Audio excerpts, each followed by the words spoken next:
Hi friends, welcome to Kayu's Kongunadu சமையல். இன்றைக்கி என்ன பார்க்க போகிறோன்னா, ராகி ரொட்டி பார்க்க போகிறோம்.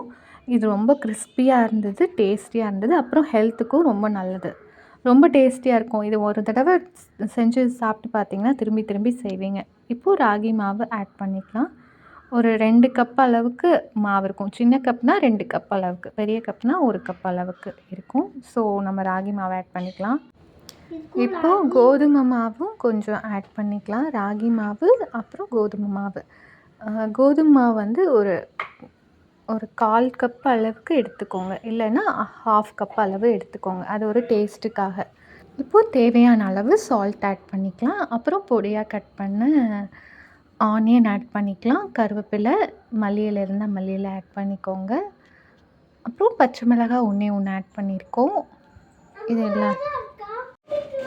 இப்போ இதெல்லாமே ஆட் பண்ணிவிட்டு நம்ம கீரையும் ஆட் பண்ணிக்குவோம். முருங்கைக்கீரை ஆட் பண்ணிக்குவோம். முருங்கைக்கீரை ஆட் பண்ணால் ரொம்ப டேஸ்டியாக இருக்கும், ஹெல்த்துக்கும் ரொம்ப நல்லது. ஸோ மார்னிங் இது சாப்பிட்டிங்கன்னா நல்லாயிருக்கும். பிரேக்ஃபாஸ்ட்டுக்கு இது ஒரு நல்ல டிஷ்ஷு. கீரையை க்ளீன் பண்ணிவிட்டு ஆட் பண்ணிக்கோங்க. அதுக்கப்புறம் நம்ம நல்லா பிசைஞ்சிக்கலாம். நல்லா கீரையெல்லாம் மிக்ஸ் பண்ணிவிட்டு சின்ன சின்ன பால்ஸாக போட்டு எடுத்துடலாம். இது ரொம்ப கிறிஸ்பியாக இருக்கும், ரொம்பவுமே டேஸ்டியாக இருக்கும். நான் ஒரு மெத்தடில் செய்வேன், அம்மா ஒரு மெத்தடில் செய்கிறாங்க. ரெண்டுமே ரொம்ப நல்லாயிருக்கும். இது ட்ரை பண்ணி பாருங்கள். இது ரொம்ப ஈஸியாக இருக்கும், ரொம்ப டேஸ்டியாக இருக்கும். பாருங்கள், ரொம்ப டேஸ்டியாக இருக்கும். நான் வீடியோவில் காமிக்கிறேன் உங்களுக்கு ஃபினிஷிங் எப்படி இருக்குன்னு. இப்போ மாவெல்லாம் பிசைஞ்சாச்சு. அவ்வளோதான். இனி தோசைக்கல் சூடு பண்ணிவிட்டு வாழை இலையில் தட்டி எடுத்து போட்டுடலாம். ரொம்பவுமே டேஸ்டியாக இருந்தது. எனக்கு வந்து ராகி பக்கோடா சாப்பிட்ற மாதிரி இருந்தது. எப்படி ராகி பக்கோடா டேஸ்டியாக இருக்கும், ஸோ அந்த மாதிரியே இருந்தது. நீங்கள் முருங்கை இலை கிடைக்கலைனாலும் பரவாயில்ல, இருக்கிறத வச்சு செஞ்சு பாருங்கள், நல்லாயிருக்கும். கிடைச்சதுன்னா இன்னும் ரொம்ப டேஸ்ட்டாக இருக்கும். இந்த மாதிரி வாழை இலையில் கீழே கொஞ்சம் ஆயில் அப்ளை பண்ணிவிட்டு இந்த மாதிரி சின்னதாக நைஸாக தட்டுங்க.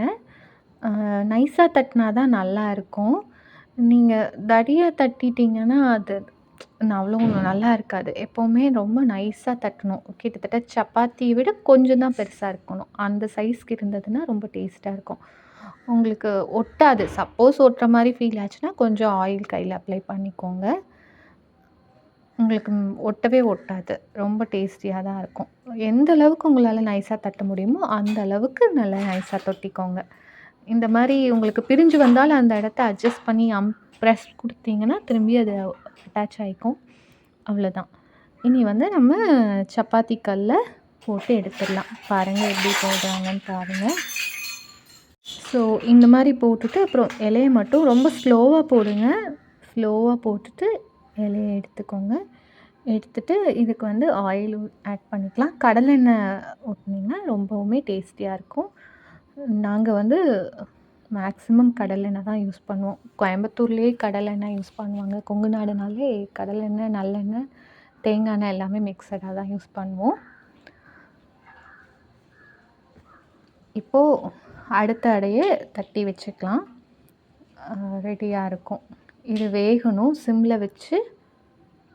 மீடியமில் வச்சே வேக வைங்க. ரொம்ப சிம்மில் வச்சிங்கன்னா ரொம்ப டைம் எடுக்கும். மீடியமில் வச்சு வேக வைங்க. நல்லா வேகணும். வேகிற வரைக்கும் வெயிட் பண்ணுங்கள். இது வேக கொஞ்சம் டைம் ஆகும். நல்லா வெந்தால் தான் நல்லாயிருக்கும். ஸோ அது நல்லா வேகிற வரைக்கும் வெயிட் பண்ணுங்கள். பாருங்கள், மேலே வெந்ததுன்னா உங்களுக்கு கலர் மாறிடும். அது நல்லா வெந்ததுக்கப்புறம் திருப்பி போட்டுக்கலாம். திருப்பி போட்டு திருப்பியும் ஆயில் ஆட் பண்ணிக்கலாம். இது பர்ஃபெக்டாக வந்தது. இந்த ரெசிபி ரொம்ப பர்ஃபெக்டாக வந்தது. அதே மாதிரி நீங்களும் பண்ணி பார்த்துக்கோங்க. தண்ணி அளவு வந்து நீங்கள் பிசையும் போது உங்களுக்கு கையில் இந்த மாதிரி தட்டுற பதம் வர்ற வரைக்கும் நீங்கள் பிசைஞ்சுக்கோங்க. தண்ணி அளவு அதுதான் உங்களுக்கு வேணும் அப்படின்னா நான் நெக்ஸ்ட் டைம் மெஷர் பண்ணி எந்த அளவுக்கு வருதுன்னு நான் மெஷர் பண்ணி உங்களுக்கு நான் சொல்கிறேன். இந்த அளவு சப்பாத்தி மாவு அளவுக்கு இது பண்ணிங்கனாலே கரெக்டாக இருக்கும். இப்போ இந்த சைடும் வெந்துடுச்சு. அடுத்ததை போட்டு எடுத்துடலாம். இப்போ அடுத்த ரொட்டியும் போட்டுட்டு இந்த மாதிரி மெதுவாக எடுத்துக்கலாம். இப்படி லைட்டாக அந்த எடுத்திங்கன்னா வந்துடும். விரல் வச்சு அதை லைட்டாக எடுத்து விட்டிங்கன்னா வந்துடும். இப்போ நம்மளோட ராகி ரொட்டி ரெடி ஆயிடுச்சு. செஞ்சு பார்த்துட்டு எப்படி இருந்ததுன்னு கமெண்ட் பண்ணுங்கள். இந்த வீடியோ பிடிச்சிருந்ததுன்னா லைக் பண்ணுங்கள், ஷேர் பண்ணுங்கள், சப்ஸ்கிரைப் பண்ணுங்கள். ரொம்ப நல்லாயிருக்கும். இந்த ரெசிபியை மிஸ் பண்ணாதீங்க. ஓகே, தேங்க்ஸ் ஃபார் வாட்சிங். தேங்க்யூ.